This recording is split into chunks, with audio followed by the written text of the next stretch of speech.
Welcome to Dhamma Vibes. Senang sekali ada teman-teman baru yang hadir. Dan semoga harapannya setelah Anda ikut sesi pertama, nanti Anda akan ikut sesi-sesi berikutnya. Karena Dhamma Vibes ini sudah ada topik, judul, materi yang sudah kami susun secara bertahap. Dan mayoritas materi-materinya itu berbasis dari Tripitaka Pali. Yang sering ikut hadir tahu ya, ada petikan-petikan dari pustaka-pustaka. Yang ketika kita kupas, kita ulas, oh, ini ajaran Buddha yang kita ambil dari teks-teks yang sifatnya primer. Untuk memulai, saya ingin ajak Anda untuk melakukan satu perenungan di Catuwaga, Anguttara Nikaya 1, Sutta ke-339.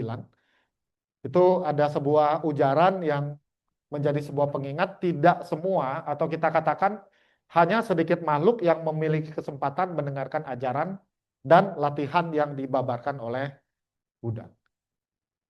Mari kita lihat kehidupan sehari-hari. Pada masa Buddha hidup, Buddha dikatakan hidup hanya 45 tahun. Dan selama 45 tahun, Buddha berusaha keras untuk bisa menjangkau makhluk sebanyak-banyaknya. Tapi tidak semua, bahkan ada orang-orang yang sudah di dekat Buddha. Bahasa kami waktu kemarin pelatihan adalah banyak orang yang berada di pintu Dhamma, tapi tidak sampai masuk. Begitu. Jadi Anda adalah orang-orang yang boleh dikatakan one of the rarest, salah satu yang langka, karena punya kesempatan mendengarkan ajaran dan latihan. Meskipun di zaman sekarang kita hidup di masa kitab suci. Dan uraian-uraian yang kita bahas di sini adalah uraian-uraian yang merupakan hasil dari perenungan, hasil dari praktik, atau hasil dari pengertian yang disampaikan oleh para pandita dan para anggota sangga. Oh ya, minggu depan nanti ada 2 sesi. Akan disampaikan langsung oleh anggota sangga ya. Jadi pas ada biku yang datang ke Palembang dan kita undang untuk Dhamma Vibes. Nah, saya mau ajak Anda untuk merenung juga. Jadi di agama Buddha ada yang disebut kebahagiaan yang sifatnya duniawi. Materi, sifatnya materi. 4 jenis kebahagiaan perumah tangga. Saya akan ajak Anda uraikan ini dulu. Orang bahagia gini ya gambarnya. Bapak-bapak yang generasi tua pernah tembus 4 angka nggak? Kalau anak zaman sekarang nggak main 4 angka lagi ya. Atau yang baru nembak cewek kemudian jadian? Ada? Gimana bahagianya? Atau kenalan di TikTok, di Instagram, DM, hai. Terus dibales, hai ganteng. Gimana rasa? Bahagia ya? Ya. Jadi saya orang yang menyatakan bahwa please never say life is suffering. Kita sering mendengar uraian bahwa hidup adalah penderitaan. Actually, I quite disagree with that. Ada 4 jenis kebahagiaan perumah tangga. Nomor 1 adalah kebahagiaan memiliki kekayaan. Jadi di sini, di ruangan ini, ibu bapak yang merasa tidak bahagia karena kaya, saya bantu. Saya bantu. Gimana cara saya bantunya? Silakan, dia bantu habisin. Betul. Silakan transfer di nomor rekening di bawah ini. Kelihatan nggak? Ya, di YouTube, di Zoom, kalau Anda merasa tidak bahagia karena Anda kaya, saya bantu Anda bahagia karena Anda tidak kaya. Biarkan kekayaan itu berlimpah ke siapa? Ke saya. Anda mau turut bantu juga boleh daftar. Jadi salah satu kebahagiaan dijelaskan di Anyana Sutta adalah kebahagiaan karena memiliki kekayaan. Kedua adalah kebahagiaan dalam menikmati dan memanfaatkan kekayaan. Bapak Ibu pernah naik pesawat? Pernah? Biasanya kelas apa? Nah, miskin lu. Miskin. Kalau orang kaya naik apa? Bisnis. Siapa di sini yang belum pernah naik kelas bisnis? Belum pernah. Banyak orang miskin di sini. Saya beberapa kali naik kelas bisnis. Rasanya beda. Begitu masuk, Anda naik pesawat kan disapa selamat siang, selamat malam. Kalau naik kelas bisnis beda. Selamat siang, Pak Hendra. Iya, disapa namanya. Duduk, Bapak berkenan untuk minuman, namanya pre-flight. Bapak mau minuman apa? Biasa dikasih pilihan, saya biasa jus jeruk. Nah, habis itu Bapak berkenan makan siang. Kalau Anda naik kelas ekonomi, makan siangnya pakai kotak kan? Kalau kelas bisnis lain, pakai piring. Ya, saya ada videonya, nanti saya tunjukin untuk membuktikan saya pernah naik kelas bisnis. Kenapa saya videoin? Karena gua norak. Ya, enak nggak naik kelas bisnis? Enak, kakinya lega. Oh ya, kalau yang punya duit banyak, biasanya kalau di Garuda Indonesia kelas bisnisnya bisa colok laptop. Ya, ada colokan laptopnya. Apakah itu bahagia? Iya, iyalah. Kenapa? Karena punya Jakarta, Palembang, Jakarta, kelas ekonomi itu sekarang 1,4 juta. Bisnisnya itu sekitar 4 atau 6. Gila lu naik kelas bisnis satu orang, kelas ekonomi, apalagi naik yang ini, first class, Bo. Nah, dulu ada iklannya Emirates Air, dia pakai Jennifer Aniston. Jadi Jennifer Aniston itu keluar dari pesawat, dia pakai kimono dan pakai cewek-cewek tahu kalau habis mandi pakai apa di sini? Pakai sanggul yang buat apa? Anduk ya. Dia keluar dari pesawat. Gila, dia keluar dari pesawat dalam keadaan habis mandi. Ada, serius Bapak Ibu, ada. Ini kalau saya tidak salah sekali terbang, dulu Garuda Indonesia punya first class Jakarta London, itu sekali terbang harganya sekitar 110 juta rupiah. Itu beli NMAX berapa biji? 110 juta. 5 kali terbang, lu beli mobil tuh. Kalau Anda sudah pakai kelas first class, itu ke airport dijemput. Jadi nggak perlu di rumah, nggak perlu cari taksi. Itu sama Garuda itu disiapin jemputan. Bukan yang biru-biru atau hijau-hijau itu, enggak. Enggak, dia dijemputnya pakai Alphard. Ya. Dan kenapa kita bisa naik first class? Karena kita punya duit. Saya setuju dengan Nanda ya. Jadi ada kebahagiaan menikmati, memanfaatkan, tapi di Sutta ini Buddha menjelaskan bukan semata-mata hanya digunakan untuk kesenangan. Nah ini yang Ibu Bapak harus tahu. Ya mohon maaf saya harus mengatakan banyak orang yang merasa kalau mereka sudah bekerja keras, mereka punya uang banyak, maka mereka bisa menikmati semua kenikmatan. It's okay, it's normal. Itu duit mereka bukan duit kita ya. Ya, cuman kita mungkin karena nggak punya duit aja jadi agak sirik. Itu mah orang kaya mah hidupnya senang terus.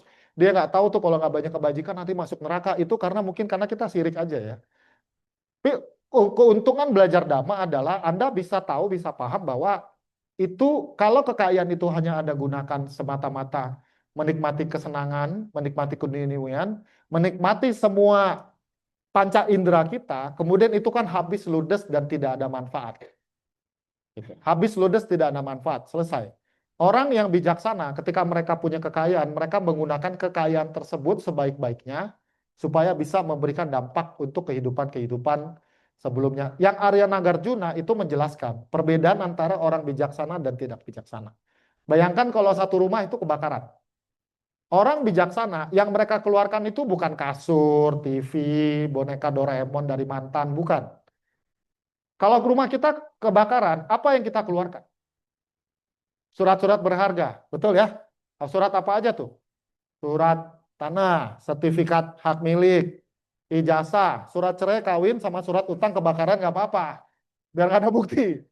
Tapi kita keluarin tuh, kita punya sertifikat deposito, deposito, emas, segala macam itu hal-hal berharga yang kita keluarkan. Kenapa? Karena meskipun rumah kita kebakaran, tapi kita punya bukti kekayaan, misalnya sertifikat hak milik, macam-macam ya. Bisa nggak kita gunakan lagi untuk bangun rumah yang baru? Bisa ya. Tapi kalau itu kebakaran, terus yang kita keluarin TV, kasur, boneka mantan, boyong tio. Nah, kebakaran ini disebut Arya Nagarjuna, penjelasannya adalah sama seperti tubuh kita yang kebakaran. Every second kita sedang berjalan menuju titik kematian. Itu, setiap detik, setiap saat. Momen ketika sesuatu terbentuk, detik itu juga dia memulai perpisahannya. Kamu yang baru jadian kemarin, kamu mau nggak jadi pacarku? Kamu kenapa sih nggak ngomong dari dulu? Detik kamu jadian, detik itu juga kamu menuju perpisahan. Cuman dua, secara alami, salah satu meninggal, atau dia ketemu pria lain, alias putus. Nggak bisa dipungkiri, teman-teman. Nah, kalau dalam kehidupan kita, analogi rumah terbakar adalah tubuh kita yang sedang mengalami proses dan kemudian pasti akan berakhir. Makanya jadilah orang bijaksana, selain anak-anak first class, boleh gini loh, kalau pendapatan kamu 1 bulan 1 miliar, naik pesawat 100 juta kecil. Kecil kan? Masalahnya lu belum punya kan? Gitu. Jadi kalau pendapatan Anda sebulan income-nya 1 M, maka kalau hanya digunakan semata-mata untuk kesenangan, maka itu menguap. Selesai. Tidak akan memberikan dampak secara spiritual, tidak akan memberikan dampak dan manfaat yang seluas-luasnya bagi kehidupan Anda. Makanya kalau kita baca sutta ini, Buddha ada menjelaskan bagaimana kekayaan itu digunakan untuk menopang misalnya sanak saudara, menolong dan memberikan manfaat seluas-luasnya. Ketiga, kebahagiaan juga didapat dari bebas dari utang. Ya, ini mohon maaf nih yang lagi KPR-an, yang lagi nyicil mobil, Anda tahu bagaimana tiap misalnya cicilan jatuh tempo tanggal 25, tanggal 23, aduh, habis lagi. Saya pernah nyicil apartemen dan betapa stresnya ketika aduh udah mesti bayar lagi dan seterusnya dan seterusnya. Jelas ya. Jadi kalau Anda tidak hari ini tidak punya utang, Anda bahagia nggak? Ya, selamat lah ya. Anda tidak punya utang. Bisa juga teman-teman yang buka toko, buka usaha, kan tetap harus ngambil barang ya. Karena namanya bisnis usaha biasanya dilakukan melalui skema ambil barang dulu, sales datang, baru kita bayar. Nah, itu juga perlu kita kelola uangnya. Dan terakhir, Buddha menjelaskan tentang kebahagiaan perumah tangga. Salah satunya adalah kebahagiaan terbebas dari rasa bersalah. Secara sederhana, bebas dari rasa bersalah ini adalah ibu bapak mampu mempraktekkan 5 sila dengan baik. You have no guilt.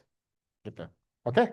Nah, kenapa saya tampilkan ini? Karena saya ingin ngajak ibu bapak untuk melihat bahwa yang tadi kita bahas barusan-barusan ini, apakah teman-teman merasakannya?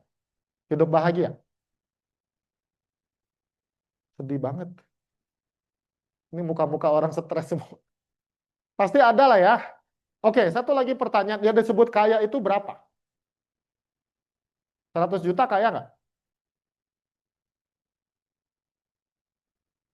Tergantung. 10 M kaya nggak? Tergantung. Jadi buat ibu bapak yang disebut kaya berapa? Kamu pengen punya uang berapa jadi kaya? Hmm. Hah? Oh, sebanyak yang kamu bisa. Ya oke lah. Sedapat ya. Kalau dapat 100 M ya 100 M ya. Kalau 100 triliun ya 100 triliun ya. Ya, kalau nggak dapat berarti nggak bahagia.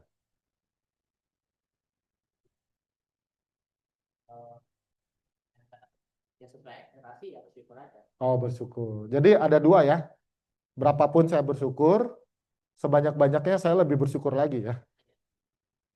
Ya dong. Nah, tentu setiap orang punya standar yang beda-beda. Masih ingat waktu kita kecil?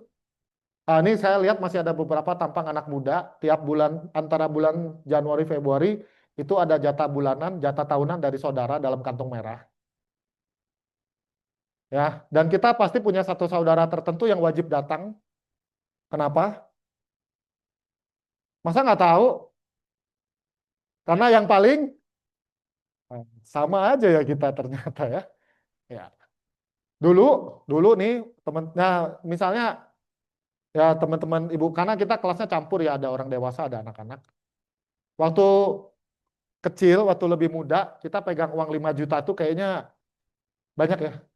Sekarang lihat rekening 5 juta, ya betul. Jadi sebenarnya ada satu petikan di Dhammapada, syairnya kalau saya benar ya, itu 204.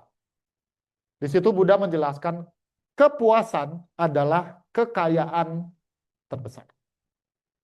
Makanya bagus. Dapat 10 juta saya puas, 100 juta saya puas, dapat 5 miliar tambah puas. Karena tentu ukurannya beda-beda. Dan disitulah sesuatu yang Anda ketahui bahwa kita punya yang disebut sebagai kebahagiaan. Sayangnya dunia ini bekerja dengan hukum Yang Mulia Bante Damika itu memprotes kata hukum, tapi biar saya kasih Anda dasar dulu ya. Di dunia ilmu pengetahuan itu ada 3 tahapan ilmu. Nomor 1 itu disebut hipotesis. Hipotesis berarti dugaan. Hipotesis berarti pendapat kita secara pribadi. Tingkat kebenarannya lemah, sangat lemah. Kedua, setelah hipotesis masuk disebut teori. Teori tentu lebih baik daripada hipotesis. Tapi teori itu bisa dibantah oleh teori yang lain. Di dunia sains itu terjadi. Anda bisa perhatikan setiap tahun selalu ada nggak tambahan, karena kita sekarang hidup di dunia yang lebih cepat berkembang teknologi. Ada nggak teknologi baru? Zaman dulu telepon pakai kabel, pakai koin. Ini mah anak-anak sekarang nggak ngerasain.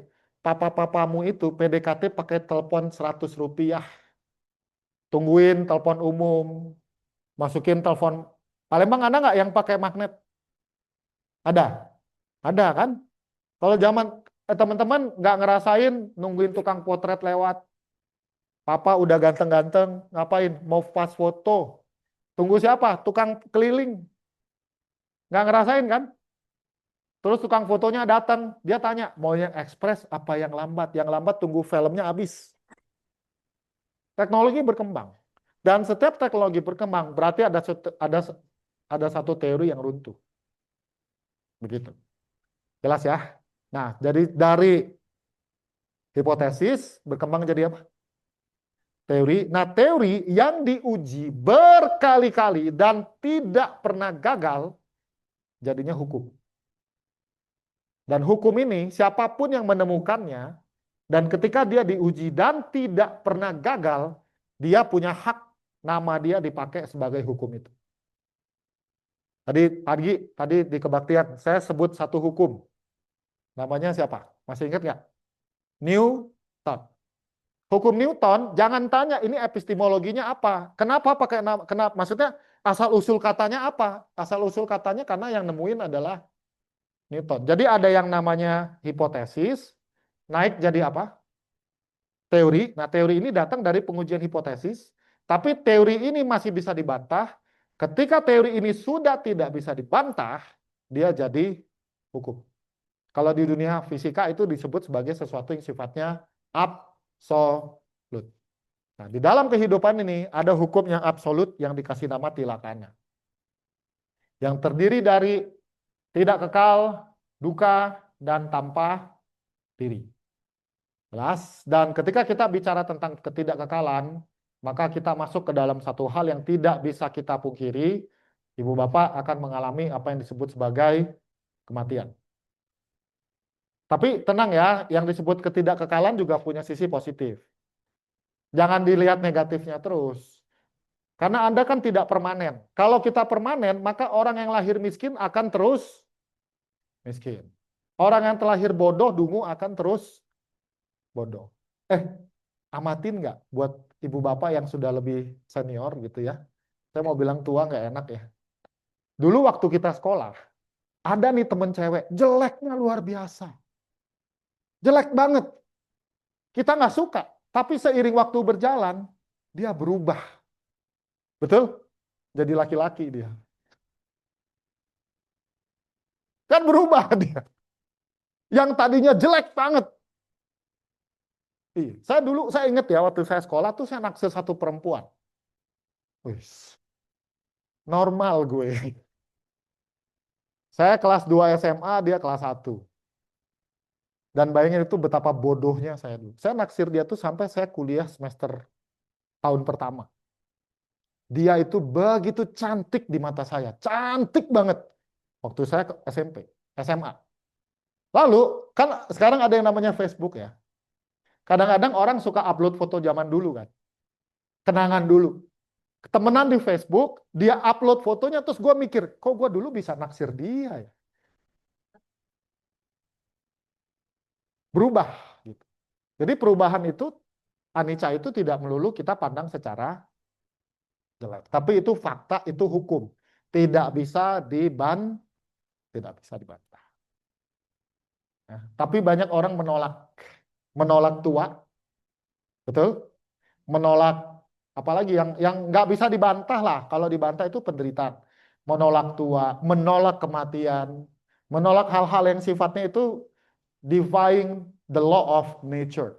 Jadi kalau orang melawan hukum alam, believe me, ujungnya adalah selamat datang di penderitaan. Nah, karena hari ini kita akan mengalami kematian. Nah, pertanyaannya, Anda hidup untuk apa? Oh, kenapa? Yang pasti bukan saya. BRV 1920 mau dilelang ya. Ya, menghalangi pasti parkirnya di tempat bakmi. Nggak ada ya. Ya, terima kasih semoga bisa segera ketemu ya. Karena kan ya tahu sendiri, Anda tahu peristiwa mobil ketabrak kereta ya, kemudian dari mobil ketabrak kereta, keretanya berhenti, ditabrak. Aduh, satu kejadian itu bisa leading to another activity ya. So, hari ini saya akan mengajak Ibu Bapak untuk bisa melihat apa yang, kalau bahasa saya ya, apa yang sepatutnya menjadi tujuan hidup kita.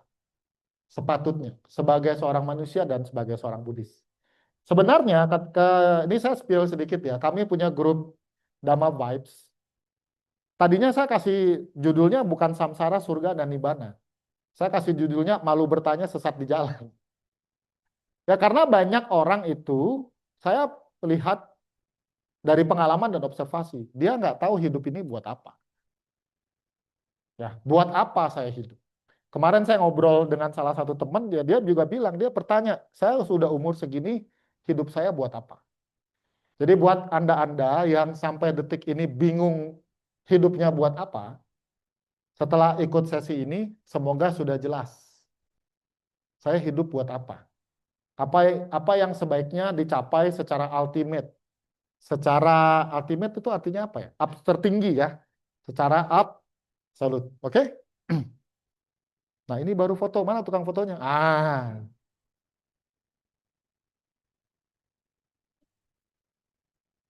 Jadi ada background.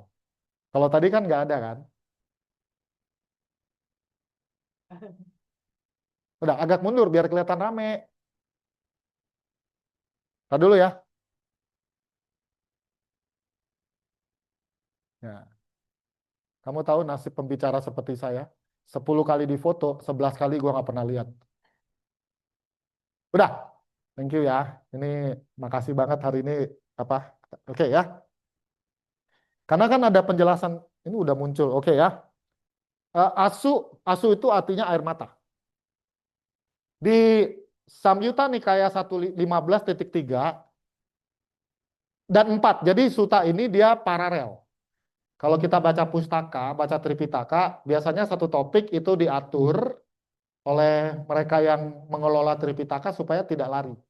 Di 15.3 ini poinnya air mata. Nanti 15.4 agak horor. Tahu nggak apa? Ayo, darah. Jadi saya tampilin yang manis-manisnya aja ya. Jadi di suta ini Buddha menjelaskan sejak awal kehidupan yang tidak dapat ditentukan dan kelahiran yang tidak terhitung. Nah, inilah salah satu cara kita kalau ketemu atau kita membahas agama, bicara tentang asal mula dunia, nggak ada awalnya. Jadi tidak ada titik nolnya. Angka terkecil apa? Apa angka terkecil? Satu angka terkecil. Nol. Ada nggak lebih kecil dari nol? Minus berapa? Nah, tak ter. Gitu.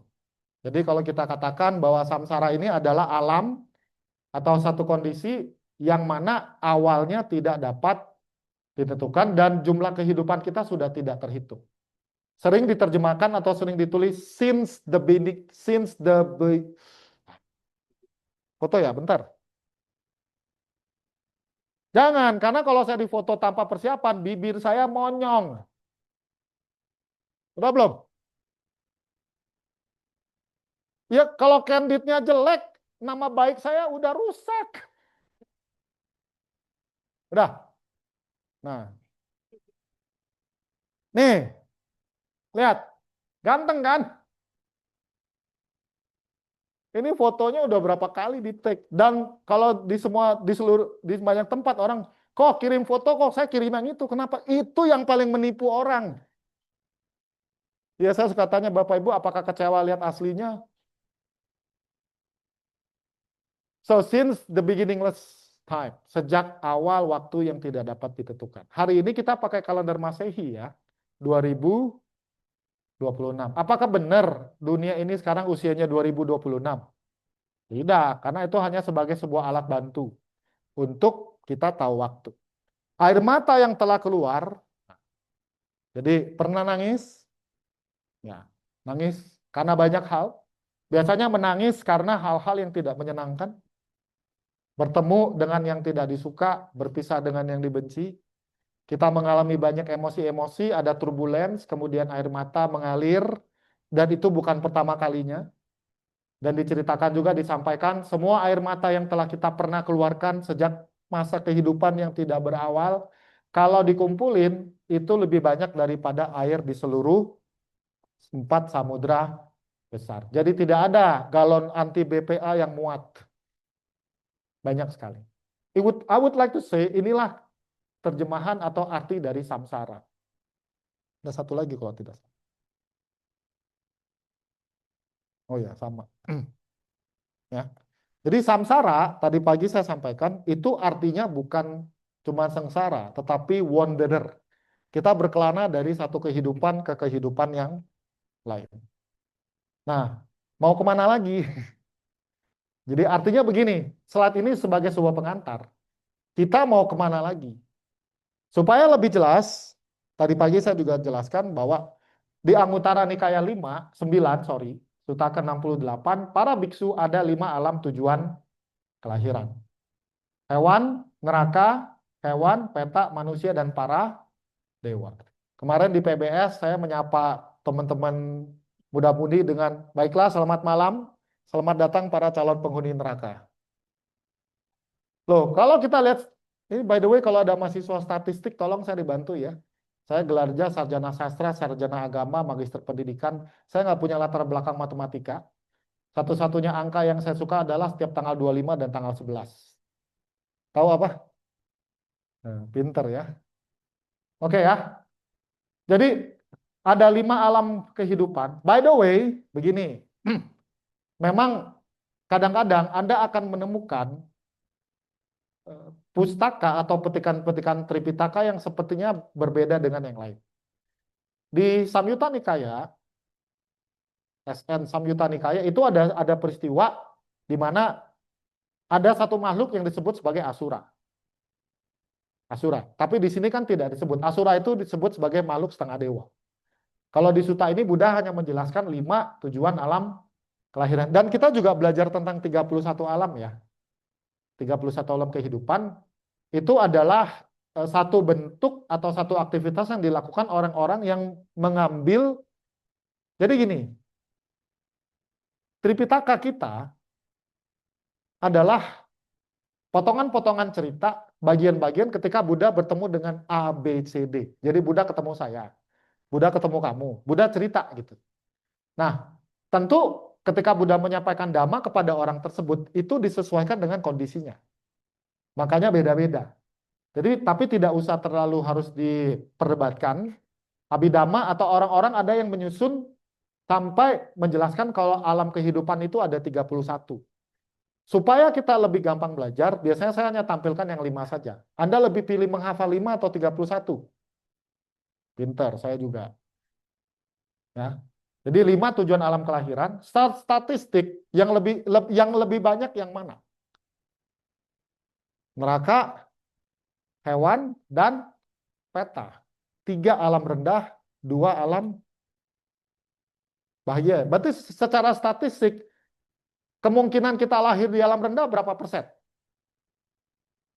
Oh, ini berarti kita sama-sama agak terbatas ya soal angka ya. Kalau kita bagi 5, berarti 20. Ini hitungan kita aja ya.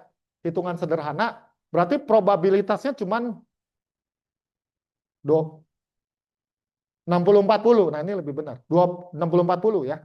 60-40. Berarti kemungkinan besar makhluk lahir di alam yang rendah. Nah, kalau kita bicara surga, ini ya saya kutip dari Access to Insight, ada 6 alam surga. Cuman terus terang ya, saya nggak begitu tertarik untuk menguraikannya secara detail. Karena tujuan dari topik ini bukan itu. Tujuan topik ini hari ini adalah untuk menggugah ibu bapak supaya punya cara pandang atau paling tidak Anda sekarang jadi jelas saya hidup untuk apa. Apakah hanya sebatas tujuannya ke alam surga? Yang menarik, nah satu waga dari ayat ke 351 sampai 377 dijelaskan di sana.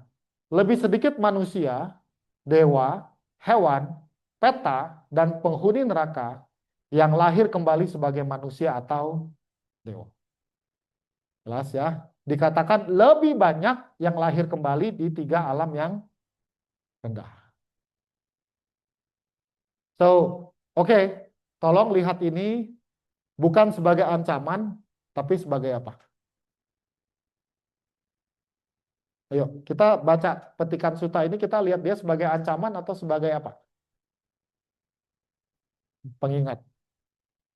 Gitu ya, sebagai sebuah pengingat.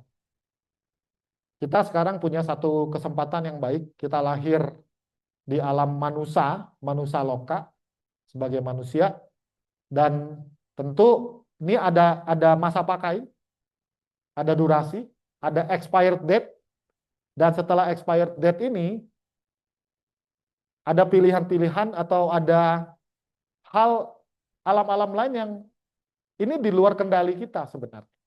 Bisa dikatakan di luar kendali, atau ketika kita sudah memahami ini, kita bisa menjadikan ini sebagai sebuah motivasi, sebagai pengingat apa yang perlu saya lakukan supaya saya bisa kembali merasakan kehidupan yang baik.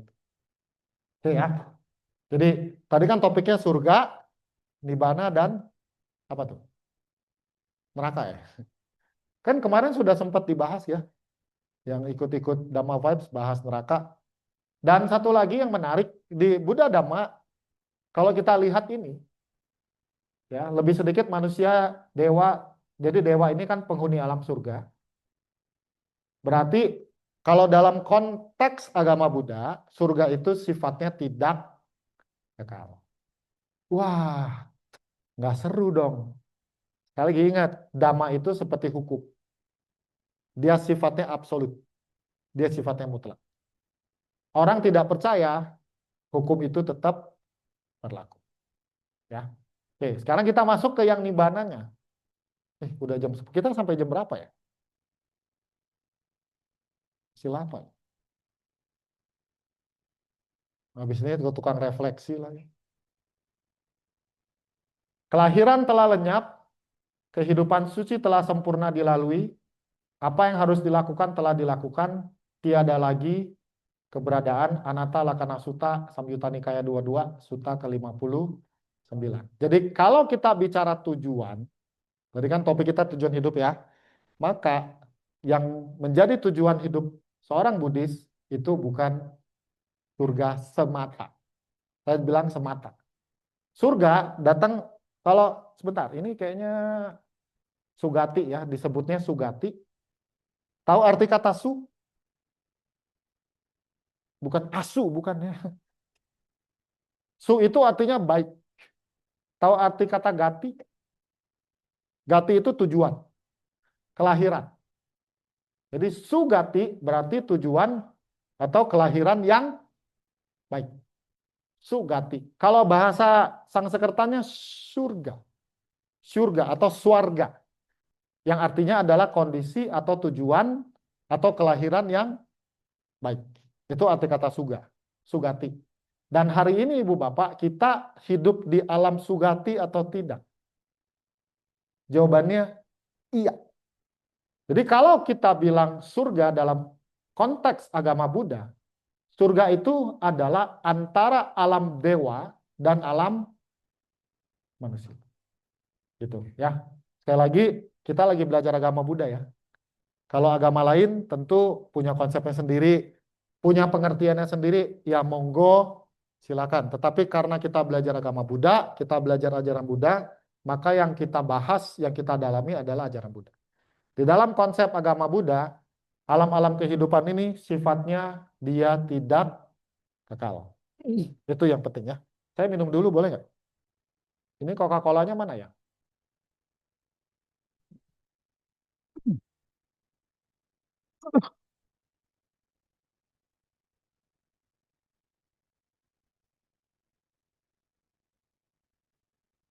Nah, jadi tadi sudah nibbana. Nah, kata nibbana ini menarik. Saya ketemu satu, karena waktu kita belajar, ini kan kami juga belajar. Itulah ya. Jadi teman-teman yang tertarik, saya mintanya Coca-Cola. Bercanda lah. Ini ada kok. Tolong tuang ke sini aja. Jadi belajar itu menyenangkan. Dan salah satu cara tercepat belajar adalah mengajar. Karena kan kita belajar. Saya menemukan ada 37 entry. Jadi definisi nibbana ini banyak banget. Tapi kita ambil yang paling simpel saja. Sesungguhnya wahai sahabat, lenyapnya keserakahan, kebencian, dan kekelirutahuan itulah yang disebut nibbana. Persoalannya ya, gimana kita membayangkannya? Bisa nggak? Oke, satu lagi. Saya cuma ambil dua definisinya saja. Karena yang menjadi tujuan kita belajar hari ini bukan bahas nibbana secara detail, banyak, tetapi bagaimana cara kita melihat saya di kehidupan yang sekarang, saya punya tubuh manusia yang terbaik. Minggu depan Anda akan kupas lebih dalam kenapa kelahiran sebagai manusia itu adalah suatu keberuntungan. Di sini, suta ini sebenarnya menjelaskan panjang ya. Awalnya panjang. Wijaya itu artinya menang. Anda kalau dikasih nama orang tua Wijaya, itunya Anda diharapkan jadi pemenang. Tapi ingat, nama tidak berbanding lurus dengan nasib ya. Jadi di suta ini Buddha menjelaskan lebih lanjut tentang perenungan terhadap tubuh. Jadi tubuh ini direnungkan sebenarnya kotor, mengeluarkan begitu banyak hal-hal yang najis sebenarnya. Dan setelah melakukan perenungan terhadap tubuh, orang petapa bijaksana ini kemudian menyadari betul bahwa melekat kepada tubuh ini tidak ada gunanya. Ini keren banget ya. Bapak Ibu sadar betul banyak manusia terikat kepada tubuhnya? Ya. Operasi apa tuh biasanya supaya lebih cakep? Operasi plastik. Saya bingung itu gimana cara nempelinnya sih? Ya. Banyak orang menolak tua, betul? Dan Bapak Ibu tahu tubuh kita adalah pengkhianat. Kan udah kita kasih makan enak, tetap jadi gendut, lemaknya banyak. Kita rawat dia. Di sini tahu nggak? Saya baru tahu ya ternyata kalau kulit kita agak kendor, itu bisa ditarik benang loh. Bener ya? Biar lebih apa itu? Bisa ya? Saya baru tahu itu ternyata. Terus, oh saya kemarin nonton film Michael Jackson. Jadi ada satu peristiwa ternyata Michael Jackson itu sama bapaknya mirip. Tahu nggak apanya yang mirip? Hidungnya gede. Tahu ada orang hidungnya kayak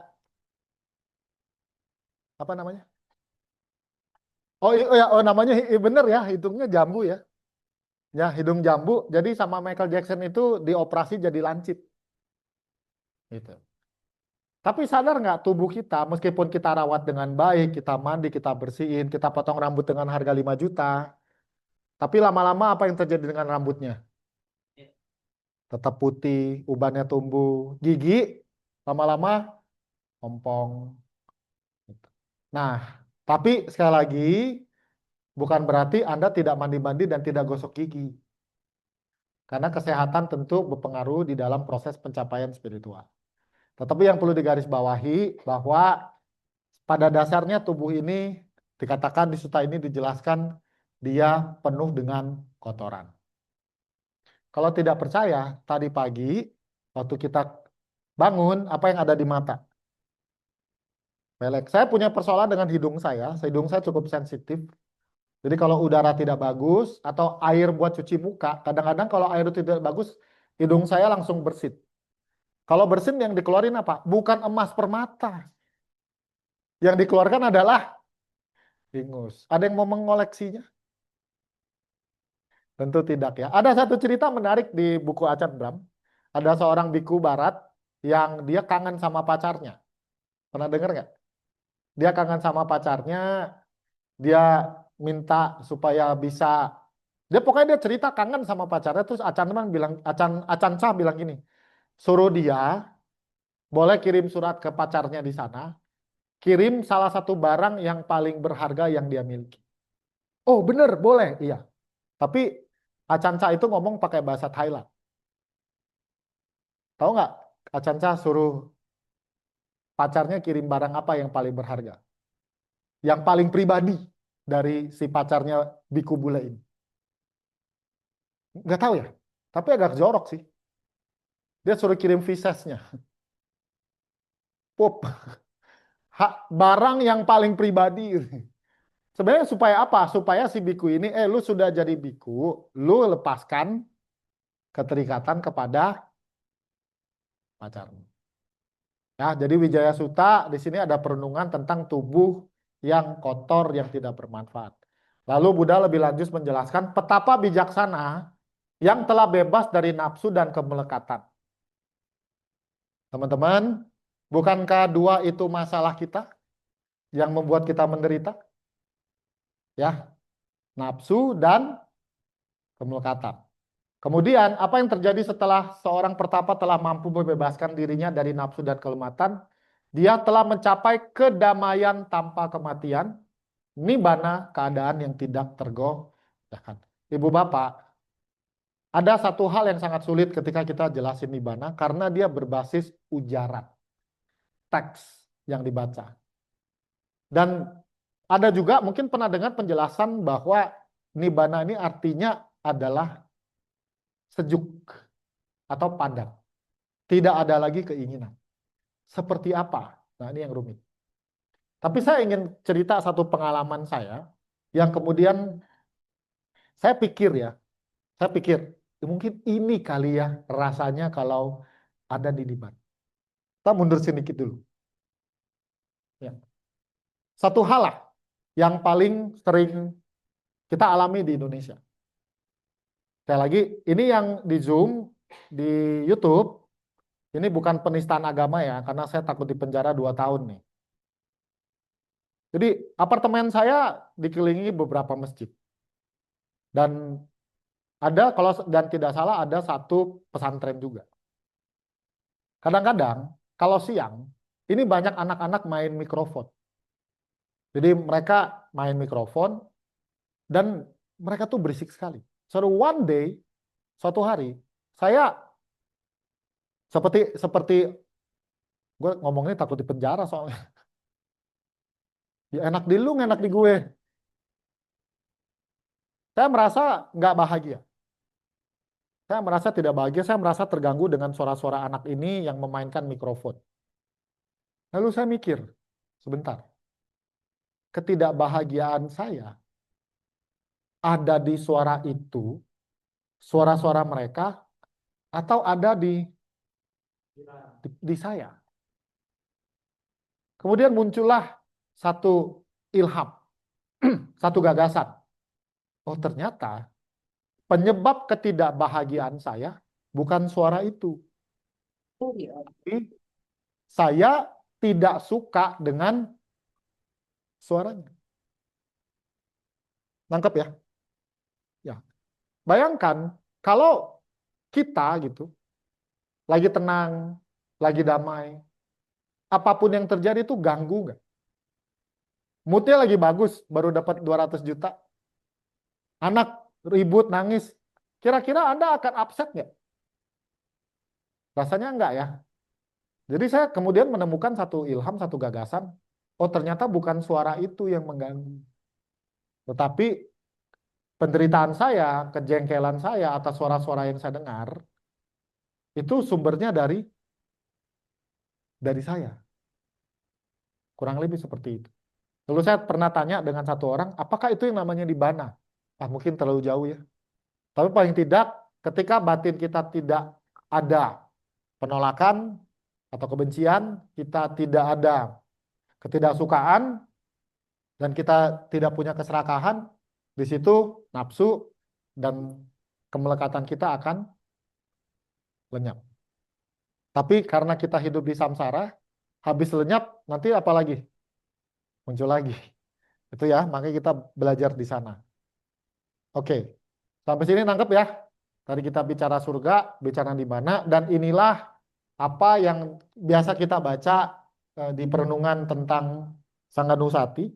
Para biku, 8 individu ini layak menerima pemberian keramahan, persembahan, penghormatan, dan ladang jasa yang tiada taranya bagi dunia.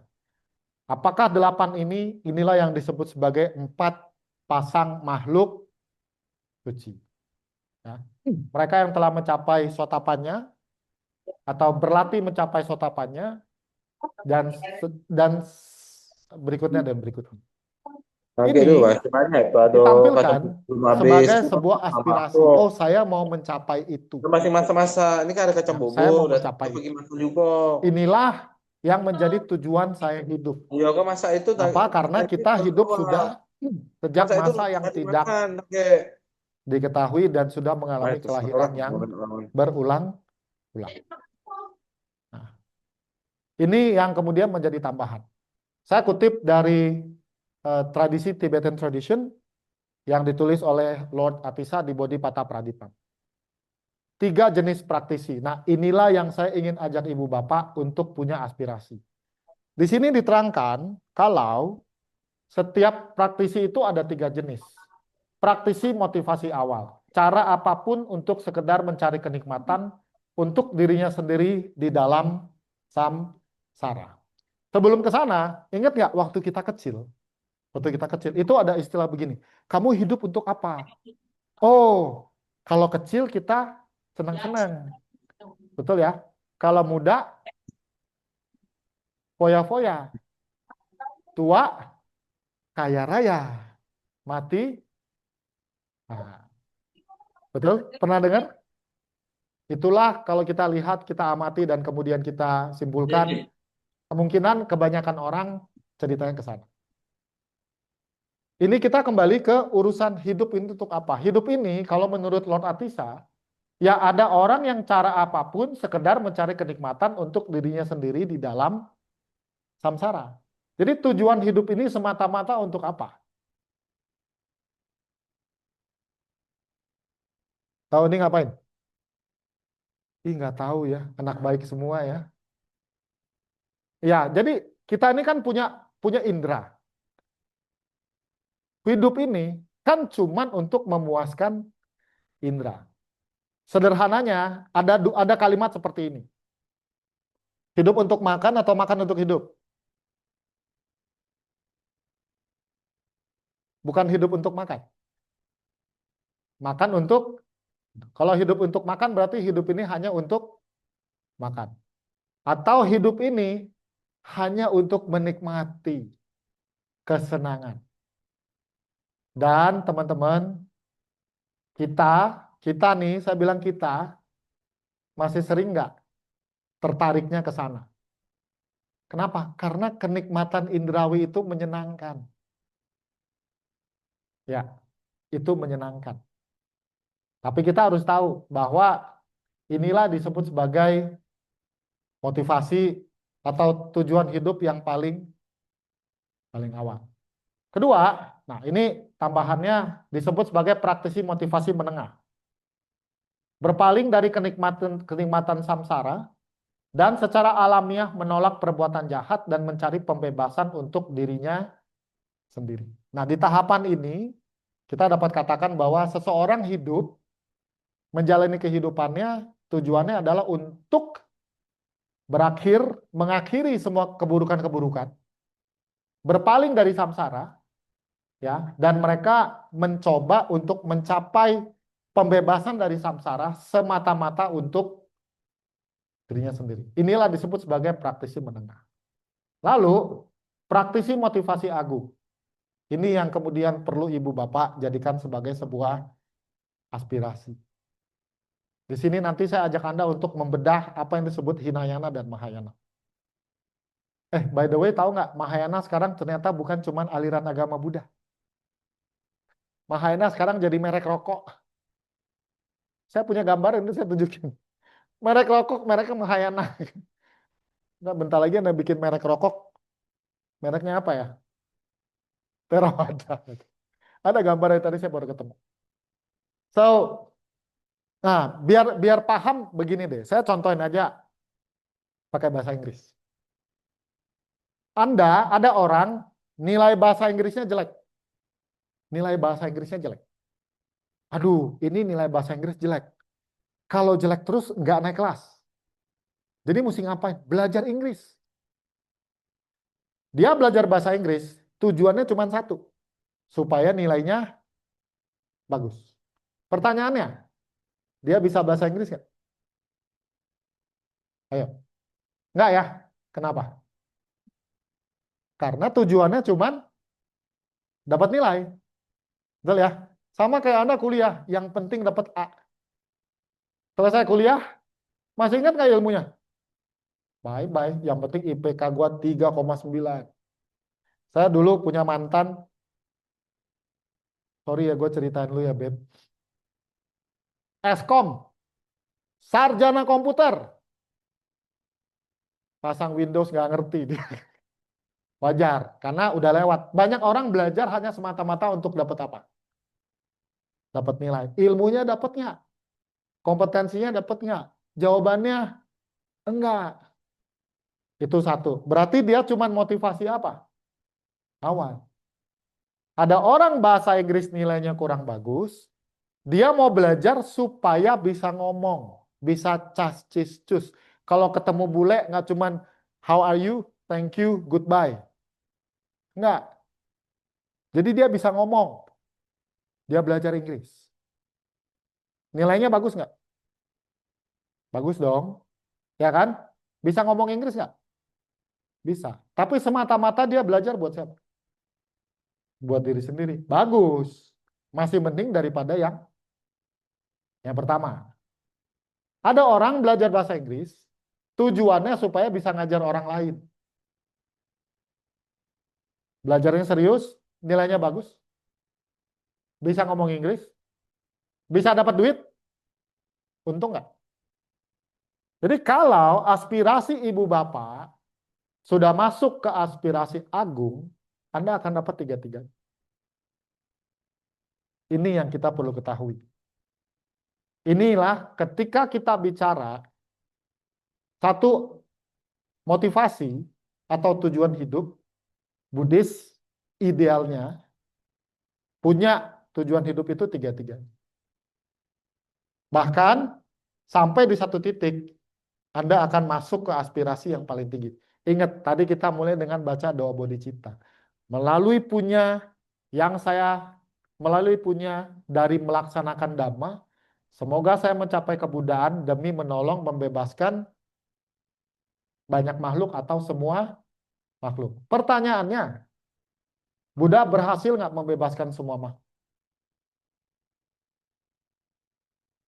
Nah, terus masih ingat kalau kita baca Sabe, Tata, Bawantu, Sekitar. Ini kalau ujian nih pasti nilainya 100 semua.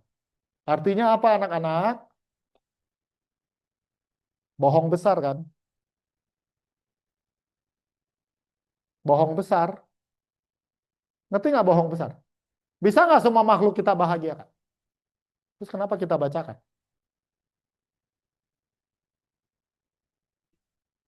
Harapan palsu dong. Kenapa? Tidak memberitahu orang. Tapi pakai mikrofon tadi. Tapi sata. Nah, gini cara jawabnya. Ini kan ceritanya begini. Ada satu teknik pembabaran dhamma atau mengajar yang disampaikan Bante Damika, namanya apologetik. Kalau suatu hari kita dialog nih sama orang,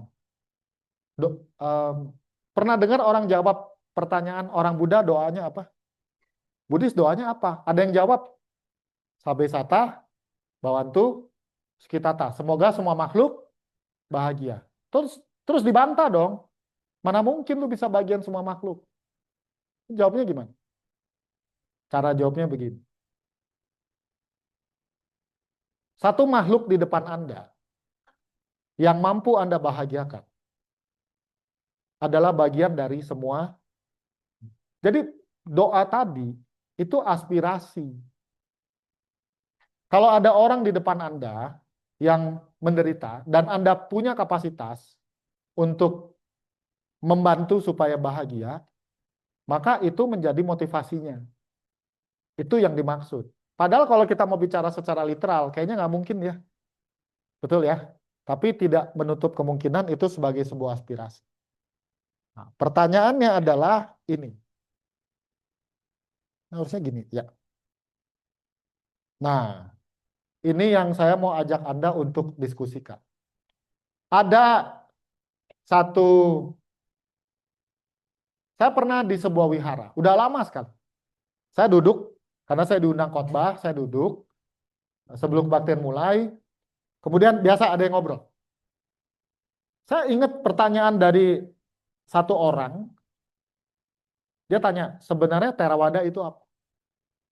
Mahayana apa? Vajrayana apa? Kalau disingkat itu jadi MTV. Mahayana, Theravada, Vajrayana. Dijawab oleh orang tersebut, gini, kalau Theravada itu jubahnya coklat. Bantenya, jubahnya kebuka ya. Kemudian bacanya bahasa Pali. Mendaras, Parita. Itu Theravada. Plus satu lagi, makan daging. Kalau Mahayana, oh manggilnya Bante. Itu Theravada. Sering dengar gitu nggak? Dalam bayangan teman-teman semua, apakah itu yang dimaksud Theravada? Biasanya secara umum. Ya kan? Padahal itu cuma kulit luar. Oh, kalau Mahayana manggilnya suhu atau sefu. Kalau dia gundul ada total 9 biasanya.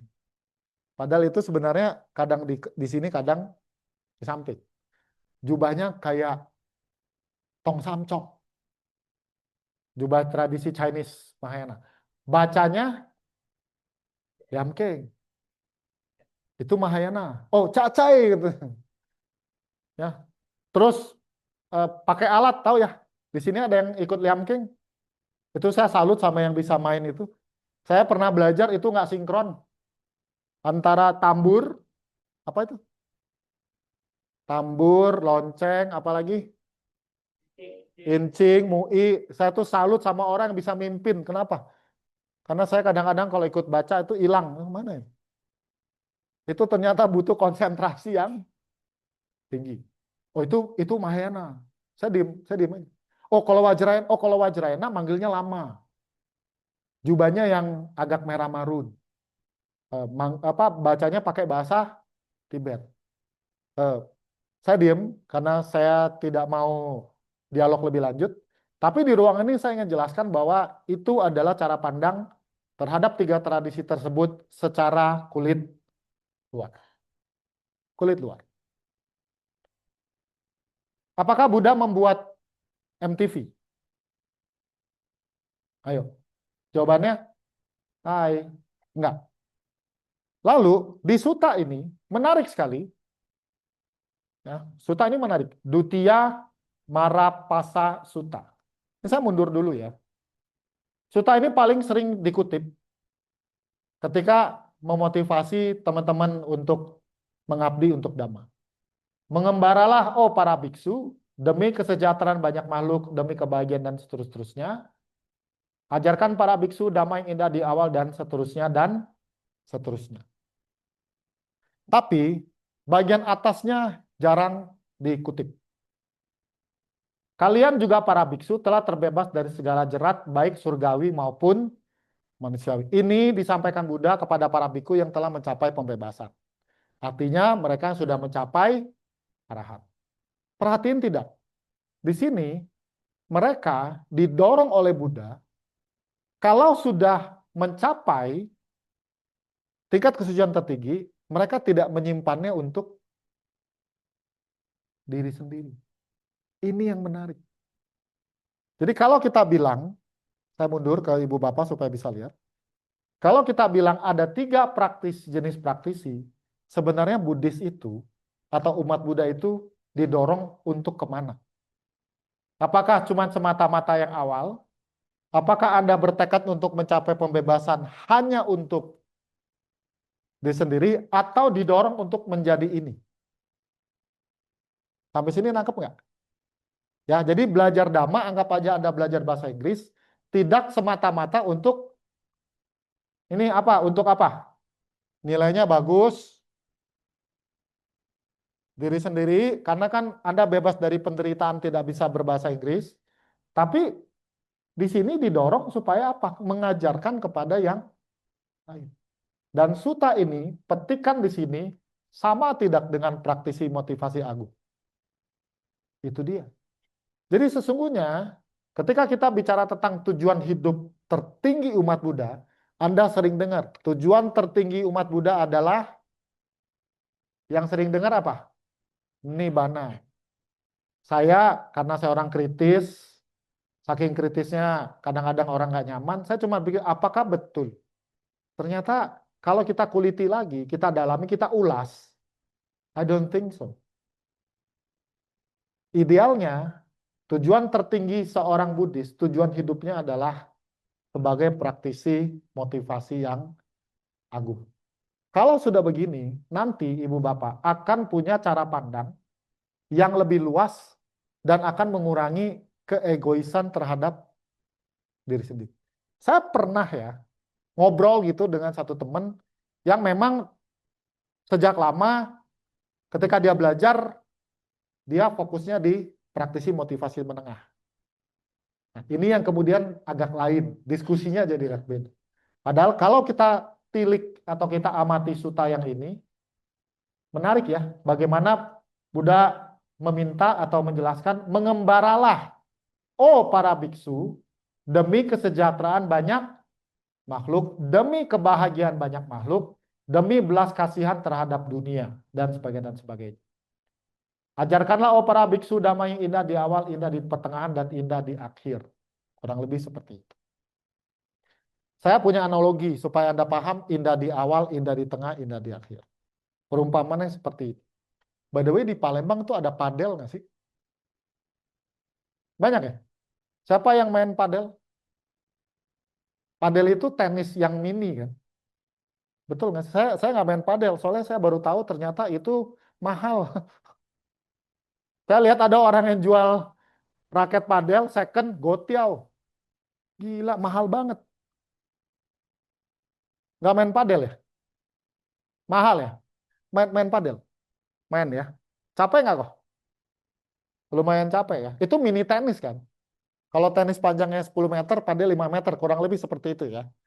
Oke, kalau capek, kita pengen apa? Istirahat, minum ya. Anggap aja saya main padel, udah keringetan, terus aus. Terus tiba-tiba teman saya bawain Pocari Sweat dalam keadaan dingin. Bahagia nggak?